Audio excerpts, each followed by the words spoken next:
Hello, and welcome back to another episode of my space exploration speedrun. At the beginning of this run, we're just running around grabbing some items from the mall. This episode will be mostly focused on expanding the ores being supplied to the base. At the end of the last episode, we got very close to launching the rocket, so hopefully we'll be able to see that.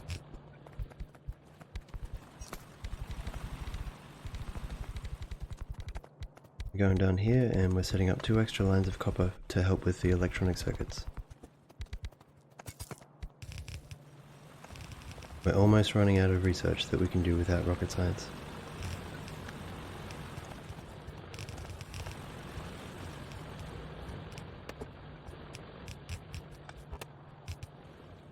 Here we change some of the ways that the copper gets distributed, and we also add some of the extra electronic circuits to the right.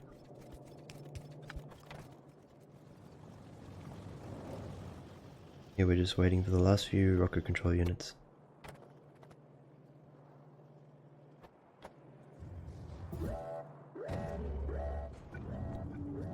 This marks the first of many rocket launches. Each rocket launch uncovers a new planet in space exploration. So as time progresses and as we develop more sciences, we'll see more and more planets being uncovered. Also, launching the first rocket gives you access to the satellite view, which you can then use to scan the whole planet. You can press N to view any part of the map even if there's no radars. There, I just marked on the map a weapons cache that you can pick up for a free request suggest, railgun, and railgun ammo.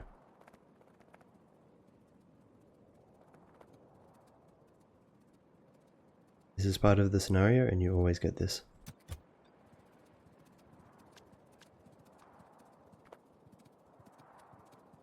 Those requested chests will be very useful for the logistics rocket to specify the items that you want to send into orbit for the first time.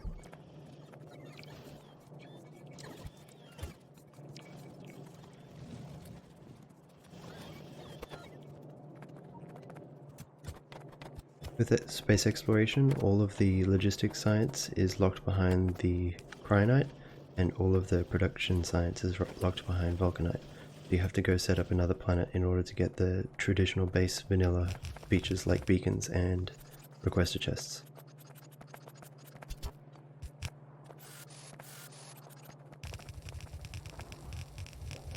Yeah, I'm just fixing up the last few lines so that we can send the rocket science over to the labs, and I'm adding in the extra columns of oil.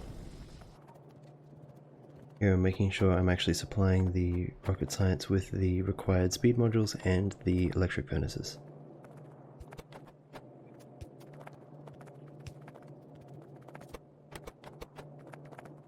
Bus doesn't traditionally have stone on it, so I add an extra line and then take some from the end of it.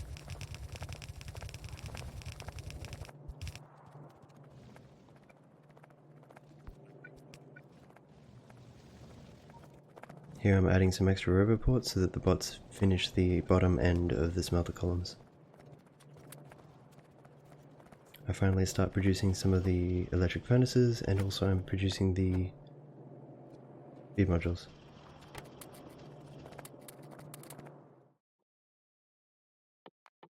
The very first rocket science is being produced. It's very slow because we don't have proper beacons or tier 4 assemblers.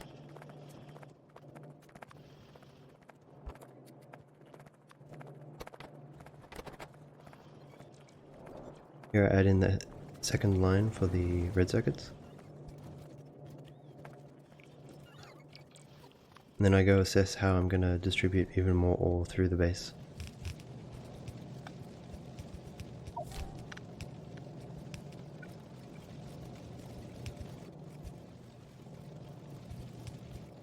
So these 2 lines are specifically to increase the amount of stone available.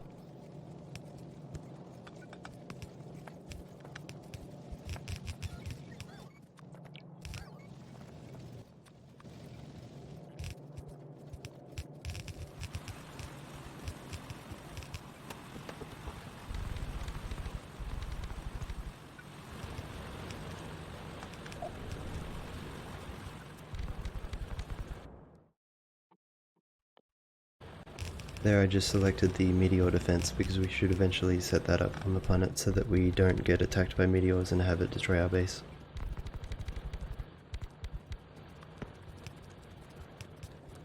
Grabbing some more miners from the mall.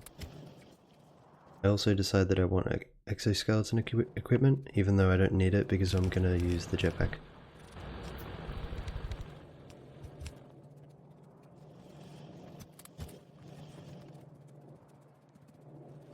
Here I'm trying to figure out how I'm going to route all of the resources I need to the right side of the base. I originally get the bots to build a huge block of belts, but then I don't end up using it because the ore patches don't actually support it. I also set up the robots so that we can remove the burner zone.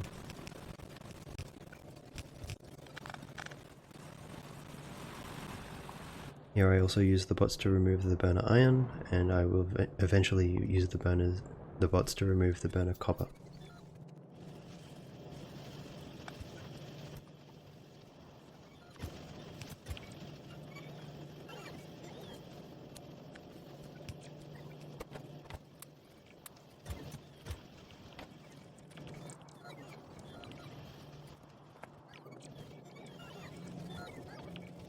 Here I'm running around trying to figure out what the best course of action is for expanding the patches.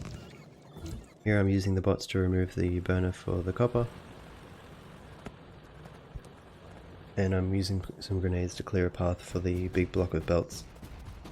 But I don't end up using this.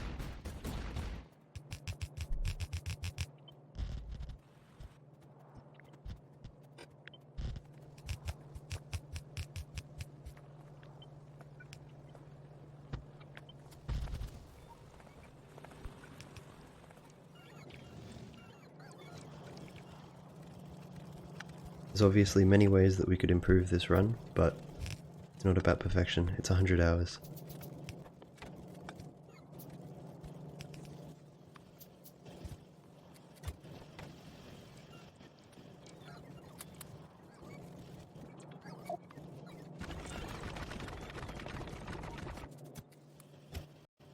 There I'm adding the circuits for the red splitter, and then I'm checking what's available by default from the satellite base.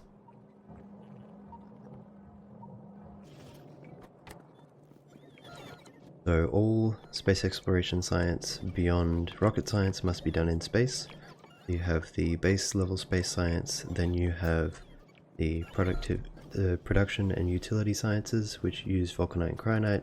Then you have the 4 main sciences. So there's 4 tiers of 4 sciences. One of them requires iridium for material, one of them requires holmium for energy, one of them requires beryl for astronomic, and one of them requires vita melange, which is a reference to Dune's spice.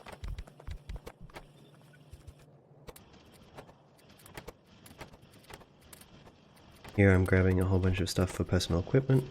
I'm crafting a whole bunch of these small solar panels, but I'll eventually be replacing the solar panels in my power armor with the RTG generator. I'm gathering all of the resources together to get the thruster suit running. And the thruster suit is equivalent to the power armor Mark II.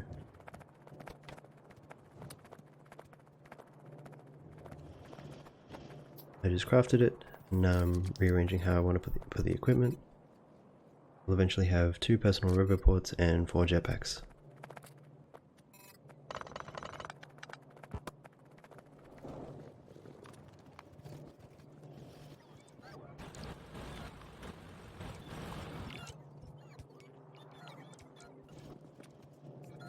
Now we spend the time to actually expand the patches with the electric miners.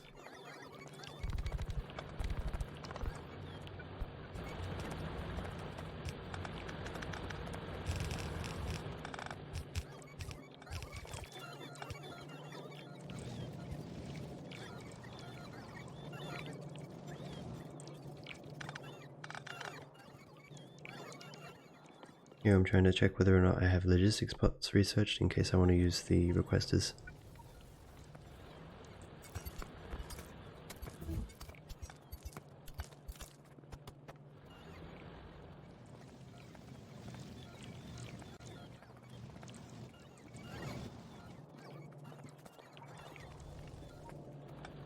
Turns out when I spaced out the miners earlier, I did it wrong, so we end up having 2 belts side by side with the drills.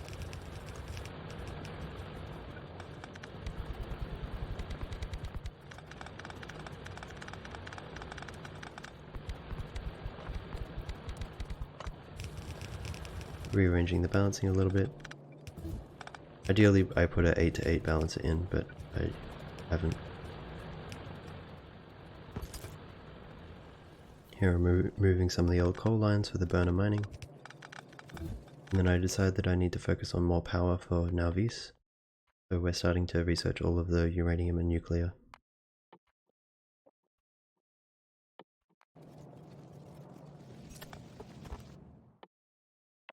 I decided that getting modules is actually more important than getting nuclear.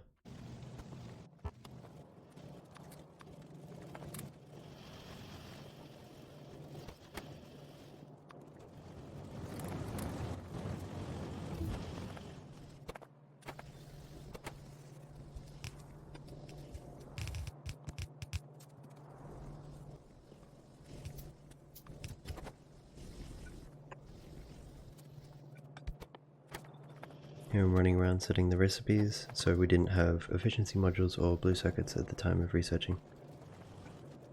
Here I also figure out how I want to route sulfuric acid because I didn't leave a spot in the blue circuit build. So we end up borrowing some of the sulfuric acid used for the bots.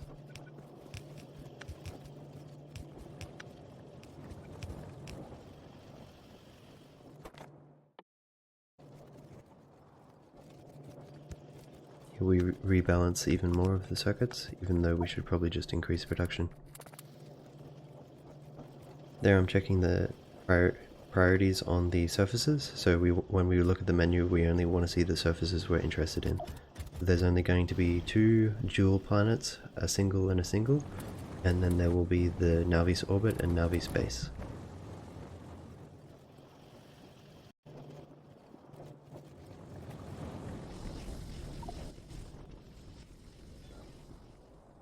Here I'm actually deciding that I need to pick up some rocket fuel in order to use the thruster suit jetpack, but I end up picking up too much.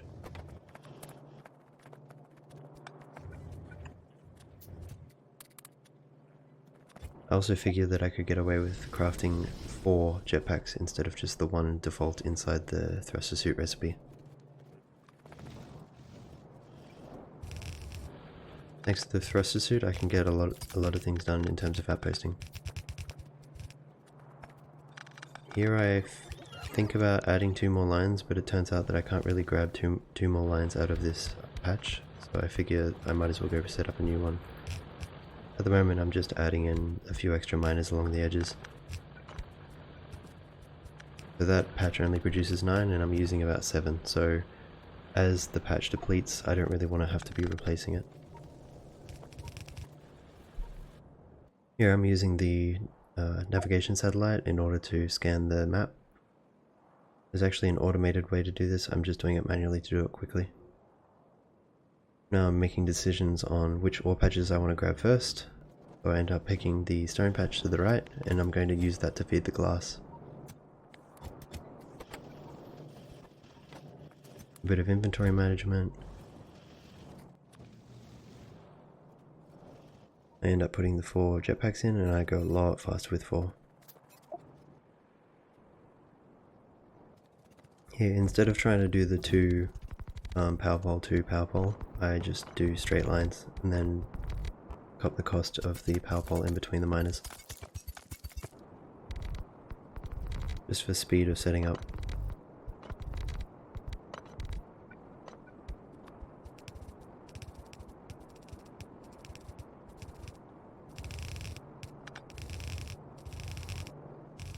Here I'm deciding how I want to route the resources back. I figure that 4 yellow lines is equivalent to 2 red lines, so I can use a balancer here and then I can just take 2 from the middle. Here I make a line on the map with the navigation view and then I only route one of them because I only have enough belts for one of the lines. But I figure one line is better than none. I quickly fly back, I grab some more from the boxes.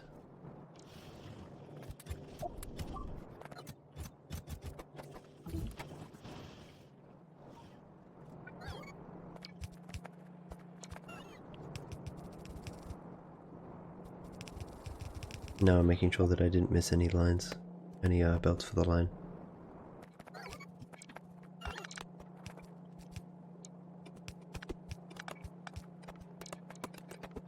Here I'm replacing some of the belts with undergrounds so that I have enough to fill in the gaps that I missed.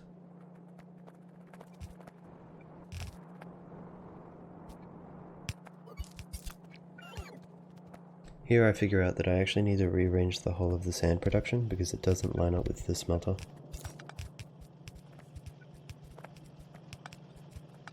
I also have to do a few trips between there and the mall.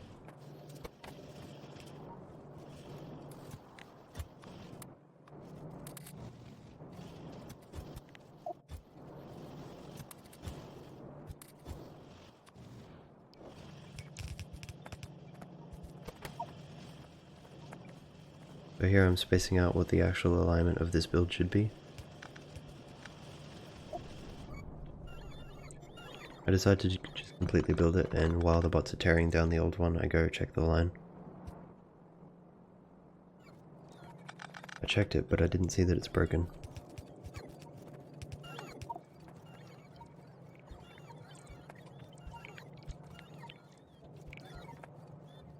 Here I extend all the lines for the glass production so that it's easy to access at the bottom.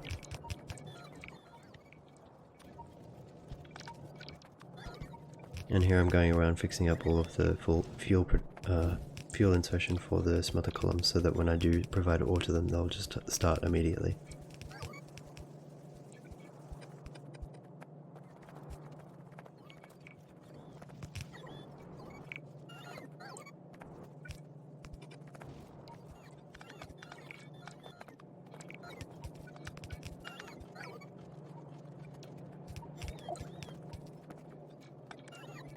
Here I decided to add in a balancer before I send it up, just so that it's easier to manage.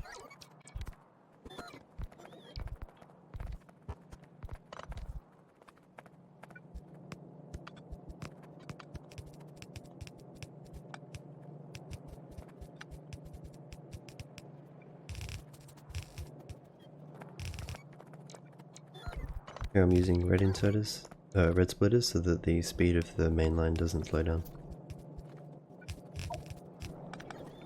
I've rearranged these water and oil pipes so many times at this point.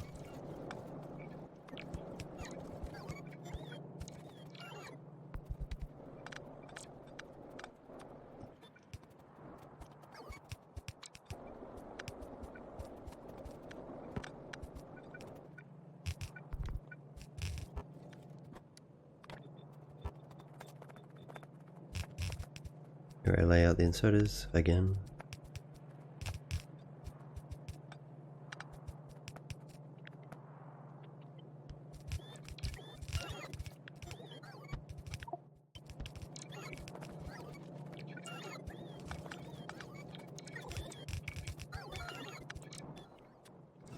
Around now I realize that I'm in a brownout situation, so I need to quickly place down a whole bunch more steam engines. I end up placing down 40 more. At first I think that the solid fuel production will be enough to manage this, but it turns out that the solid fuel production ends up dying because of fiddling with the coal and the oil. I end up supplementing this build with coal from the coal patch on the right.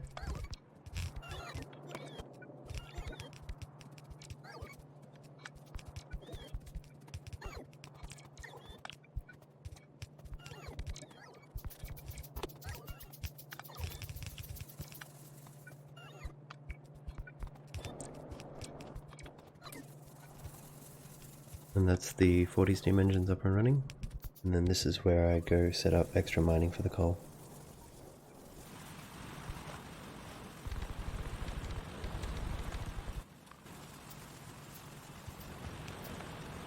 I just realized that I let the planet scan go for too long and I ended up uncovering more chunks than I needed, but I'm not worried about it at the moment.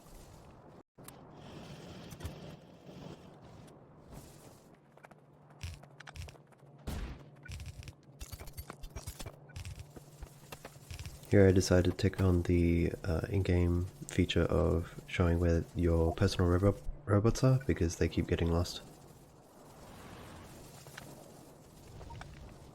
Here, because of the brownout situation, I decided to disconnect the main base so that the coal mining can actually saturate the new steam engines.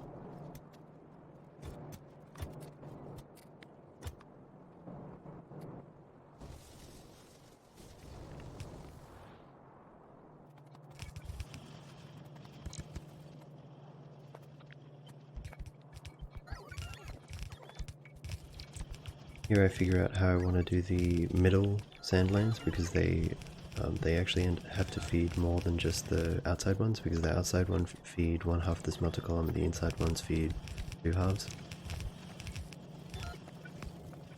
I end up deciding on red belts in the second half on the outside ones, and then red belts all the way for the inside ones. So at this point the sand production is as much as I need, but I don't have enough stone to actually fulfill the requirements of this production. So quickly there, I used rate calculator to check that it produces 12 belts of sand. I'm grabbing some more red splitters from the mall, and I'm checking the state of the research, and then I figure out that the mall setup that I had is actually incorrect at this point. So this section here is for nuclear, and it's actually meant to be half copper, half steel on the closest right belt. But I figure out that the closest right belt has copper and iron at this point, so I have to figure out how to get the nuclear production working while also keeping the belt production working. Here I'm running an extra line to grab heat shielding, because the centrifuges for uranium require heat shielding, and you can't have nuclear without centrifuges.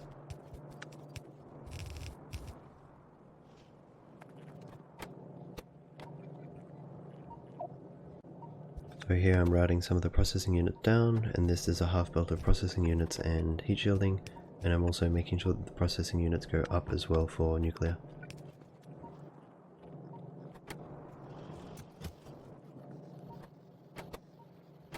I am actually aware that vulcanite uses a lot of centrifuges, and I kind of forgot how expensive centrifuges are. I was kind of worried about the fact that I might not have enough production for it. Hopefully I do. Here I'm grabbing the last line of copper I can from this patch, and I'm putting it into one of the lanes of another electronic circuit production. Here I'm grabbing the last of the stone from this patch.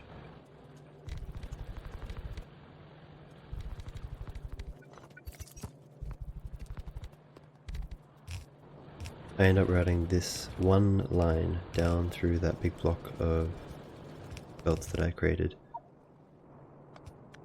But out of all of those belts that I set up, I only need one. And then I decide to use those belts for routing from external outposts. So here I'm routing the stone over to the stone furnaces. Now I'm getting the bots to grab the spare belts on the ground.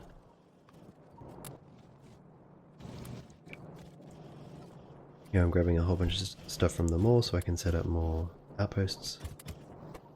And here I realize that the nuclear is completely wrong. I upgrade the line from the bottom to top to red for the speed increase. But yeah, I realize that the steel is completely wrong.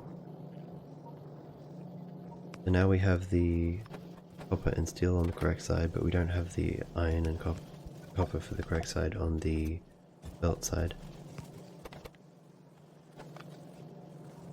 Here I try and figure out a way to move it to the right instead of having a combination of the circuit and iron, but then I also realize that the pipe manufacturing requires the iron. I can't just shove it right.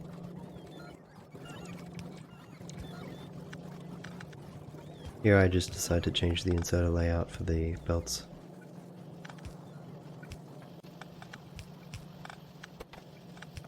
And now it's all working.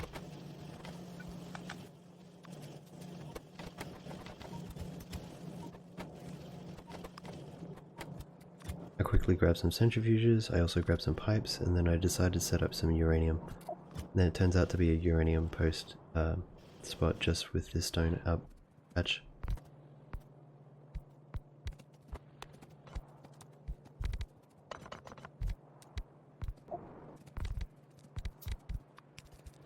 Here I figure out how to put a power pole in the middle of the mine.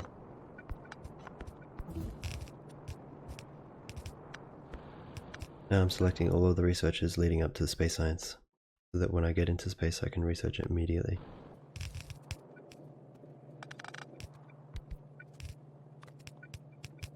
I end up laying out these centrifuges so that I can put a beacon in later, because centrifuges are very slow by themselves.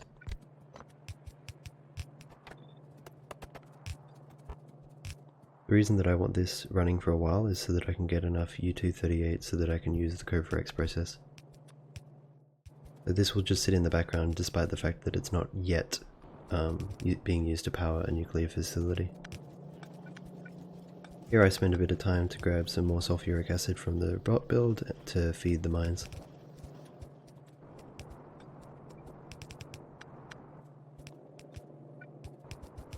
Now that that's done, I have to go set up some more resources.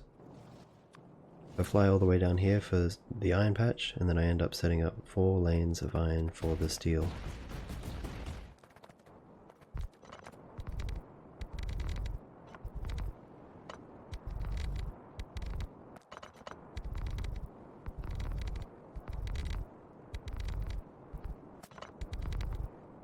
Turns out I didn't bring enough rocket fuel, so I have to either walk or figure out a way to get back.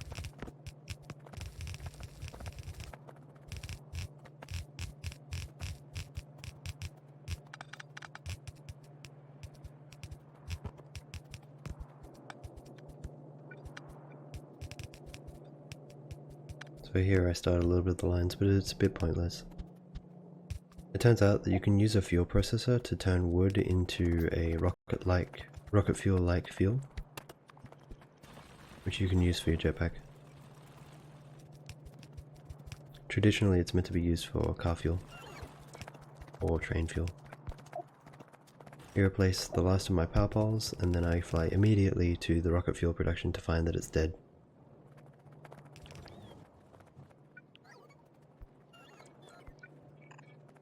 I then fly over to grab some more power poles, and I also need some more belts.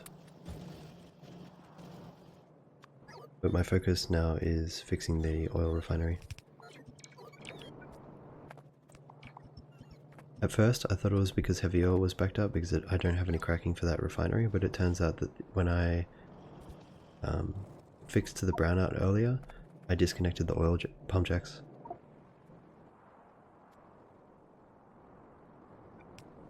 Here I connect the iron patch that I was working on, and then I start the process of sending the belts back to base. I decided that I want to leave some space for the oil patch just there. I use the map view again to align where I'm going.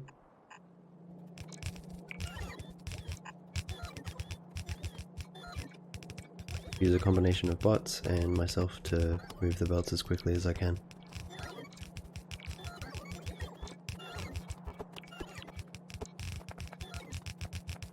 I believe the steel is missing 6 belts of iron at this point, so this will provide an extra 4. So here I provide 2 to the right and then 2 to the left.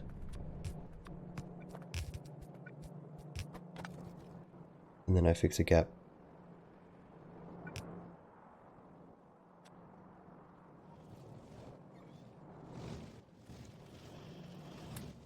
Since I'm worried about oil and rocket fuel production, I go down and grab an extra patch.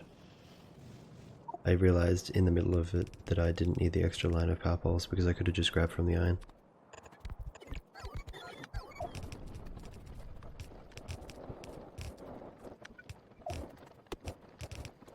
Here I use some pumps and some tanks so that the oil is directed in the correct way. Fluid throughput is dependent on the pipe length and also the direction of travel.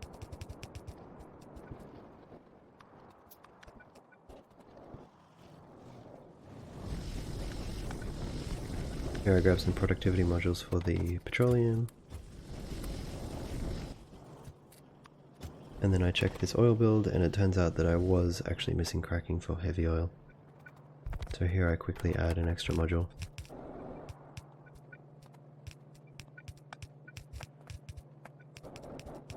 And then that heavy oil immediately gets cracked into light oil and then cracked into petrol. Thanks to the thruster suit, we managed to quickly and effectively get a lot of outposts up this episode.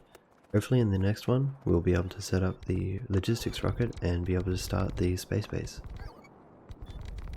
Thank you for watching.